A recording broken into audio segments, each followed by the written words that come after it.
नमस्कार, मेरा नाम है दिनेश और आप देख रहे हैं सीकर संदेश। आज हमारे साथ मौजूद हैं राजस्थान के क्षेत्रीय प्रभारी इस्कॉन से देवकीनंदन जी प्रभु।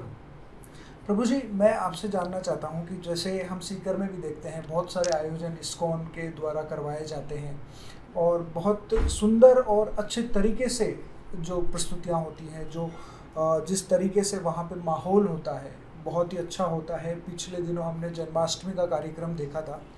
काफ़ी सारे लोग हैं जो इस्कॉन से जुड़ रहे हैं, लेकिन आमतौर पे जो लोग हैं उनके मन में एक ये सवाल आता है कि इस्कॉन क्या है। तो उसके बारे में आप संक्षिप्त में हमारे दर्शकों को आप बताएं। हरे कृष्णा, बहुत अच्छा प्रश्न आपने किया। इस्कॉन एक आध्यात्मिक संस्था है। अंग्रेजी में कहते हैं स्पिरिचुअल मूवमेंट या इंस्टीट्यूशन। जब स्पिरिचुअल का बात करते हैं तो स्पिरिट से यानी आत्मा से। आज संसार में सब लोग सुखी होना चाहते हैं, लेकिन वे समझते हैं कि सुख की प्राप्ति जो है वो देह करता है। लेकिन इस्कॉन में बतलाया जाता है कि सुख की प्राप्ति देह नहीं करता है, आत्मा करता है। देह तो केवल माध्यम है। तो आज सब लोग देह के सेवा में लगे हुए हैं। हम कहते हैं आप देह का सेवा करो, लेकिन ये मत भूल जाओ कि लक्ष्य कुछ और है। पहले अपने को जाने। हम कहते हैं मेरा हाथ है, मेरा पैर है, मेरा देह है। यदि मेरा देह है तो मैं हूँ कौन? ये पहला प्रश्न होता है जो सभी लोगों को इस प्रश्न का उत्तर प्राप्त करना चाहिए। ये सब बातें इस्कॉन में बतलाई जाती है। संसार में सब लोग सुखी होना चाहते हैं। कैसे हम सुखी हो सकते हैं वह बातें इस्कॉन बतलाई जाती है। तो इस्कॉन का लक्ष्य है सर्वे भवन्ति सुखिना। कैसे सब लोग सुखी हो सके। यदि आप पेड़ के जड़ में पानी डालोगे तो पत्ता पत्ता हरा भरा हो जाएगा। तो जो मूल है वो मूल को समझना। आत्मा का भगवान से संबंध है। इस संबंध को इस्कॉन समझाता है, सिखाता है, करता है और कराता है। लेकिन लक्ष्य है कि सब लोग सुखी रहें, प्रसन्न रहें। भगवान, हम सब ये मानते हैं, जो धर्म हमें बताते हैं कि भगवान होता है, भगवान की सत्ता में हम भरोसा करते हैं, लेकिन भगवान को आमतौर पे लोग देखते नहीं हैं। तो उनकी जो सत्ता पे प्रश्न चिन्ह गाहे बगाहे लोग लगाते रहते हैं। कोई कहता है कि भगवान है, कोई कहता है भगवान नहीं है। तो आपको भी ऐसे लोग मिलते होंगे जो भगवान के होने के ऊपर प्रश्न अगर करते हैं, तो आप उन्हें किस तरीके से भगवान के होने का विश्वास दिलाते हैं? देखिए, ज्ञान प्राप्त करने के लिए हमारे पास 5 ज्ञान इंद्रियां हैं। इसमें आँख एक है, नाक दूसरा है। आँख से देख करके, नाक से गंध ले करके, जिह्वा से स्वाद ले करके, ये त्वचा है, स्पर्श कर करके, कान है। ये सब ज्ञान प्राप्ति के स्रोत हैं। लेकिन इन समस्त इंद्रियों में जो कान है वो ज्ञान प्राप्ति का सर्वश्रेष्ठ साधन है। आँख से आप इस दीवार के इस साइड के वस्तुओं को देख सकते हो, लेकिन इसके बाहर क्या है जिसको पहले देख चुके हो अभी नहीं देख पा रहे हो, वो आँख से नहीं देख सकते हैं। अब यदि गुलाब का फूल है, आँख से देख करके नहीं कह सकते हैं कि सुगंधित है कि क्या है, उसको नाक से सुनना पड़ेगा। तो वैसे ही किसी चीज़ को जानने के लिए, भगवान को जानने के 3 प्रमाण होते हैं। एक कहलाता है प्रत्यक्ष प्रमाण, एक कहलाता है अनुमान प्रमाण और एक कहलाता है शब्द प्रमाण। तो प्रत्यक्ष प्रमाण मतलब आँख से देख करके, हमारे सामने है, मैंने देखा तो ठीक है, प्रत्यक्ष प्रमाण। अनुमान, अब सोचते हैं, कुछ अनुमान लगाते हैं कि ऐसा नहीं, ऐसा होगा, ऐसा ही होगा। लेकिन शब्द प्रमाण जो हम सुने हैं, और सुनना चाहिए अथरा ईश्वर से। जो सुने हैं वो प्रमाण श्रेष्ठ होता है। जैसे उदाहरण के लिए हम लोग अपने बाप को तो मानते हैं कि हमारा एक बाप है, हमने बाप को देखा नहीं है, प्रत्यक्ष अनुमान लगा करके नहीं बता सकते हैं कि अरे वो व्यक्ति उसके समान है तो हो सकता है मेरा बाप है, या मेरे माँ से प्राय बात करता रहता है तो हो सकता है मेरा बाप हो। नहीं, उस प्रमाण को हम अपने माँ से सुन कर करके तब बतला सकते हैं। माँ ही एकमात्र प्रमाण है। वैसे ही भगवान को यदि जानना है तो भगवान के विषय में जो प्रमाण है वो है शास्त्र। शास्त्र को अपौरुषेय कहा जाता है। हम लोगों में 4 प्रकार की त्रुटियां हैं। हम धोखा देते हैं और धोखा खाते हैं, हम भूल जाते हैं, हमारी इंद्रियां अपूर्ण हैं और हम मोह माया में पड़ जाते हैं। लेकिन भगवान इन सब से परे हैं। तो शास्त्र जो है अपौरुषीय है, तो भगवान भी अपौरुषीय हैं और शास्त्र भी अपौरुषीय हैं। तो शास्त्र में बताया गया है कि भगवान कौन है, देखने में कैसे लगते हैं, उनका निवास स्थान कैसे कहाँ पर है, कैसा उनका रूप है, रंग है, उनके पास पहुँचने का तरीका क्या है, ये सब शास्त्रों में है। तो इस्कान में ये शास्त्र जैसे गीता, भागवत, वेद, पुराण, महाभारत, रामायण, इन सब के द्वारा प्रचार किया जाता है, बतलाया जाता है। तो शास्त्र ही एकमात्र प्रमाण है, जैसे बाप के लिए माँ प्रमाण है। आपका जो इस्कॉन से जुड़ाव है या आपकी जो इस्कॉन के साथ में जो यात्रा है उसके बारे में आप बताएं। कब जुड़े, कैसे जुड़े और यहाँ तक अब तक की यात्रा? मैं आज से 45 साल पहले 1976 में मैं 17 साल का था और हमारे मित्र के एक चाचा 74 में भक्त बन गए थे और वे आए थे। मैं उनसे मिला और जब मैं उनसे मिला, उनसे कुछ सुना और मैं देखा कि वो जो कह रहे हैं उसको पालन कर रहे हैं। ऐसे मैं साधुओं को से घृणा करता था। मैं हूँ बिहार से, तो बिहार में साधु मतलब खाने पीने का या जो समाज से निकाल दिया गया है या जो लेजी है, काम नहीं करना चाहता है, साधु बन गया। लेकिन जब मैं उनसे सुना और देखा और फिर मैं जब वृंदावन गया और देखा कि वहाँ पर विदेशी लोग हैं, हम तो भारतीय हैं, वो विदेशी लोग, हम तो बचपन से जानते हैं, हमारी सभ्यता संस्कृति है, एक कृष्ण के विषय में, राम के विषय में सुने हैं, वो लोग तो जानते भी नहीं हैं। लेकिन वो लोग भी फर्स्ट क्लास संस्कृत का श्लोक बोलते हैं, भगवान का पूजा करते हैं। हम लोग जितना नहीं करते हैं उससे ज़्यादा। तो वो हमको अट्रैक्ट किया और फिर धीरे धीरे सुन करके और अंततः हमारे गुरु जी भक्तिवेदांत स्वामी प्रभुपाद जी जो इस्कॉन के फाउंडर हैं, उनका आशीर्वाद मुझे प्राप्त हुआ और तब से ही मैं इस्कॉन में लगा हूँ और सेवा कर रहा हूँ। और मैं देख रहा हूँ, मैं प्रसन्न हूँ। जो इस्कॉन में भक्त बनते हैं वही प्रसन्न हैं। इसलिए हम अपने प्रसन्नता को दूसरों को बांटना चाहते हैं। साधु वह होता है जो दूसरों के सुख से सुखी होता है और जो दूसरों के दुख से दुखी होता है। और संसारिक व्यक्ति जो है वो दूसरों के दुख से सुखी होता है और दूसरों के सुख से वो जलता है, वो दुखी होता है। तो हमारे गुरु जी एक ऐसे थे जो आनंद था वो सबको देना चाहते थे, सबको सुखी बनना चाहते थे और हम उसका अनुभूति कर रहे हैं, लोगों में शेयर करते हैं। जैसे यहाँ पर मैं सीकर आया, ये जो भक्त लोग यहाँ के हैं सीकर के, देखिए ये लोग किस प्रकार से अभी शुरू किए हैं, 2-4-5 साल से कर रहे हैं, लेकिन ये कितना आनंद से ये लोग जीवन यापन कर रहे हैं। आने का भी मैं फरवरी में आया था यहाँ पर, लेकिन हमेशा मन कर रहा था चलो हम सीकर चलते हैं एक बार और, हैं, क्योंकि उस समय मैं केवल आया, रात को प्रवचन किया और फिर चला गया था। लेकिन लगाव जो प्रेम था वो था कि मैं आऊँगा। ऐसे मेरा जान पहचान ज़्यादा नहीं, न रिश्तेदारी है, न संबंध है, कुछ भी नहीं है। क्या बाउंडिंग है हमारे बीच में, और वो है कृष्ण भक्ति का ज्ञान। तो ये सब चीज़ें हैं जो हमको अब तक से रखा है। और अब तो 63 ईयर का हो गया, कहाँ जाऊँगा, अब तो रहना ही पड़ेगा नहीं चाहते हुए भी। तो कहने का मतलब कि कृष्ण कॉन्शसनेस ऐसा है, कृष्ण भावना कहा जाता है केवल आनंद कंद, केवल आनंद ही आनंद है। चीनी का लड्डू कहीं से खाओ मीठा ही लगेगा, चाहे भगवान का नाम लो, भगवान कथा सुनो, नाचो गाओ, आनंद का सरोवर है। तो मुझे इसमें आनंद आता है, तो मैं हूँ।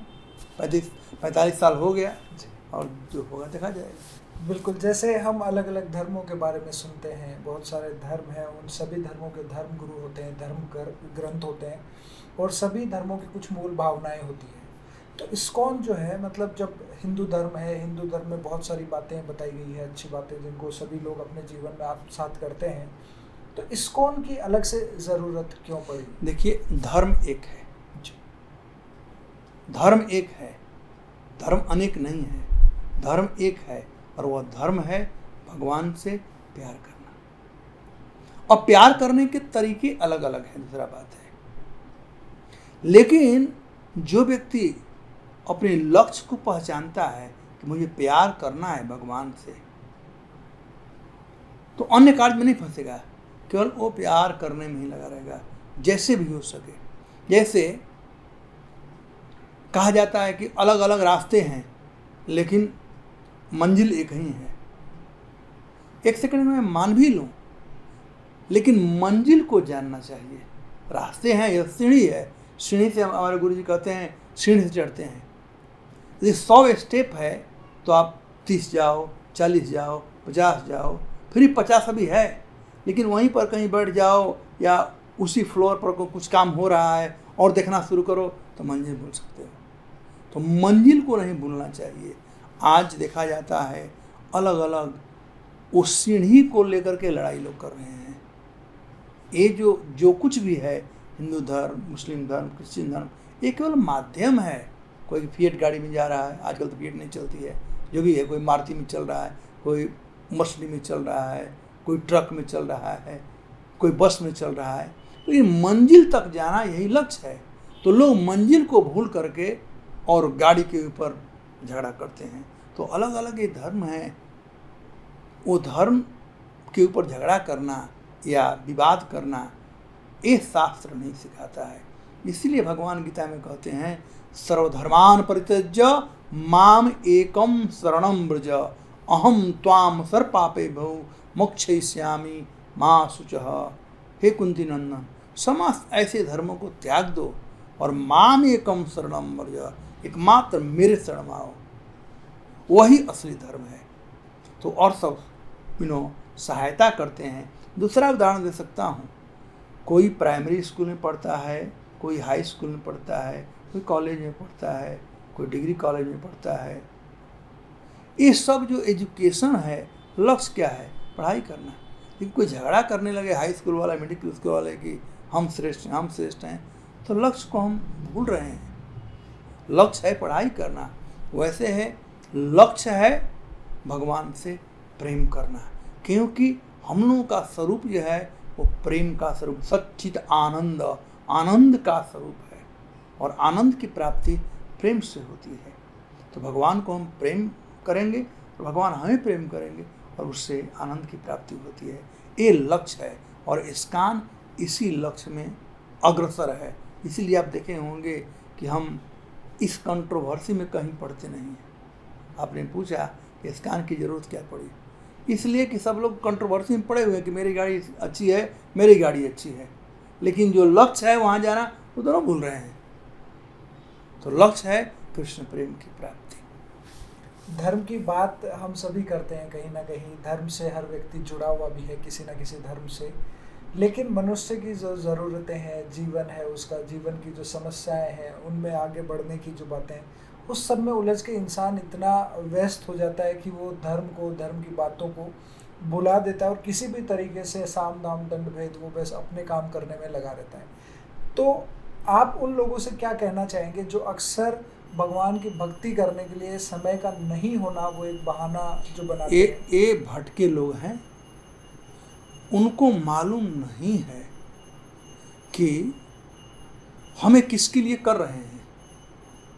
आज इस संसार में जो कुछ भी काम कर रहे हैं वो किसके लिए कर रहे हैं? देह के लिए। आत्मा के लिए कोई नहीं कह रहा है। बिल्कुल। अरे कोई मर जाता है, वो मरा हुआ मृतक देह है, तो देह तो वहीं पर है ना। रसगुल्ला खिलाओ, खाएगा? कोई सुंदर स्त्री लाके सामने खड़ा करो, देखेगा? तो क्या उसमें कमी है? आत्मा नहीं। आत्मा नहीं है। तो आत्मा मोस्ट इम्पोर्टेंट है। तो असली धर्म है आत्मज्ञान को प्राप्त करना। हम लोग उसके पीछे दौड़ रहे हैं जो हमें मिलने वाला है नहीं।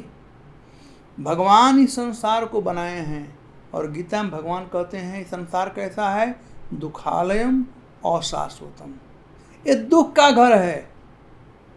जो है उसको स्वीकार नहीं करते हैं और जो नहीं है उसके पीछे दौड़ते हैं।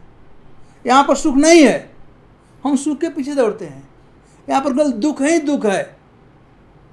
तो दुख से दोस्ती कैसे करना ये सीखना अच्छा होता है। जब दुख से दोस्ती करोगे ना तो दुख हमको दुखित नहीं करेगा। हम लोग तो केवल सुख के पीछे दौड़ते हैं और दुख को पहचानते भी नहीं हैं। तो दुख डंडा मारता है तो फिर दर्द होता है। लेकिन जो व्यक्ति दुख से दोस्ती कर लेता है, दुख का आदी बन जाता है, उसे तकलीफ नहीं होता है। उदाहरण के लिए जो बच्चे होते हैं छोटे छोटे, बिना जूता चप्पल का चलते हैं रोड पर, कंक्रीट पत्थर पर इत्यादि इत्यादि, तो उनका जो तलवा होता है ना बड़ा कठोर बन जाता है, वो कांटा भी नहीं चुभ पाता है। और जो लोग मलमल पर चलने वाले हैं, जूता पहन कर चलते हैं केवल, वो नंगे पांव चलेंगे, नानी मर जाएगी उनकी। तो आर्टिफिशियल है। रियल चीज है कि यहाँ पर दुख ही दुख है।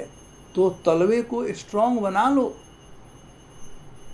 तलवे को स्ट्रांग बना लो। वाल्मीकि रामायण में बड़ा सुंदर एक कथानक है कि जब भगवान राम जा रहे थे, विश्वामित्र जी लेकर के जा रहे थे, तो उनको क्यों पैदल लेकर गए?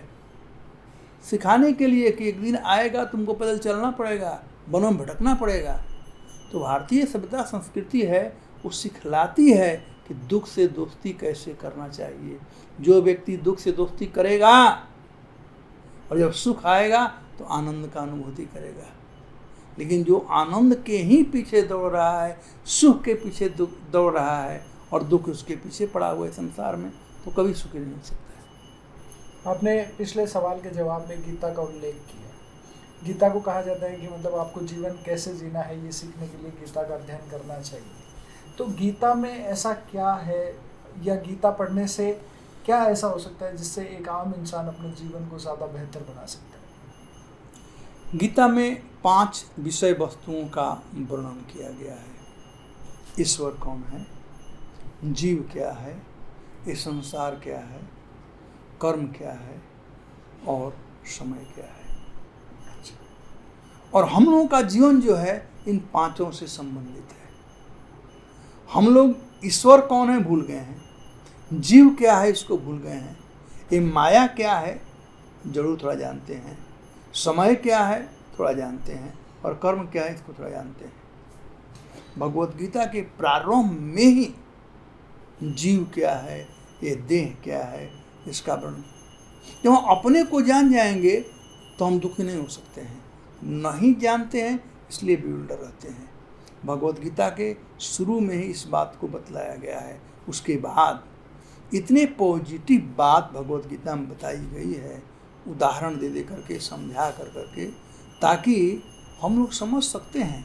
जैसे उदाहरण के लिए, यदि हमको चोट लग जाता है और दर्द करता है, कोई हम रो रहे हैं, दुखी हैं, किसी का पैर कट गया है, किसी का पैर कट गया है, केवल यह देख करके अरे उसका पैर कटा है, वो नहीं रो रहा है, और मेरे साथ चोट लगा है, मैं रो रहा हूँ, संतावना आती है। दुख कम नहीं होता है, केवल समझदारी आती है, संतावना आती है, उसका तो पैर कटा हुआ है, फिर भी चल रहा है, कोई तकलीफ नहीं, और हमारे साथ चोट लग गया और इसके लिए नानी मर गई, तो संतावना आती है। तो वैसे ही भगवत गीता से परिस्थितियों को कैसे डील करना चाहिए, उसके लिए ज्ञान और संतावना आती है भगवत गीता से।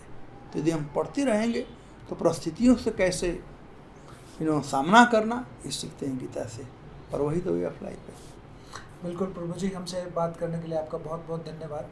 और मैं अंत में चाहूँगा कि इस्कॉन से जुड़े लोग भी इस वीडियो को देख रहे होंगे, इसके अलावा जो बाकी लोग किसी धर्म से, अलग अलग धर्मों से जुड़े लोग भी देख रहे होंगे, उनके लिए आप आज के समय को ध्यान में रखते हुए, आज की परिस्थितियों को ध्यान में रखते हुए उन्हें आप क्या संदेश देना चाहेंगे? हरे कृष्णा। तो मैं क्या देना चाहूँगा, कोरोना वायरस ने दिला दिया है सब लोगों को। आप लोग जानते हैं कोरोना वायरस के समय बड़े बड़े वैज्ञानिक, डॉक्टर, गवर्नमेंट, सबके होते हुए भी कोई समझ नहीं पा रहा था कि क्या हो रहा है। वो कोरोना वायरस का ही समय नहीं था, आज भी समय है। जब से सृष्टि हुई है तब से और आज से कोरोना वायरस लगा ही हुआ है। यदि हम बुद्धिमानी चाहते हैं, यदि हम बुद्धिमान होना चाहते हैं, तो हम लोगों को भगवत गीता और भागवत का आश्रय लेना चाहिए। भगवत गीता में कहीं पर कोई नहीं आया हुआ है, सब जहाँ पर हिंदू, मुस्लिम, क्रिश्चियन, जैन लिखा हो। मैं चैलेंज कर दिखा दो कहाँ पर। ये भगवत गीता जो है आत्मा का ज्ञान है, अपना ज्ञान है, अपने को जानने का ज्ञान है। तो सब लोगों से यही कहूँगा कि आप लोग भगवत गीता का अध्ययन कीजिए, अपने को जानिए, और फिर आप सब परिस्थितियों में देखेंगे कि आप आनंदित रहेंगे, क्योंकि आत्मा का स्वरूप है आनंद, सच्चित आनंद। देह का वह स्वरूप नहीं है।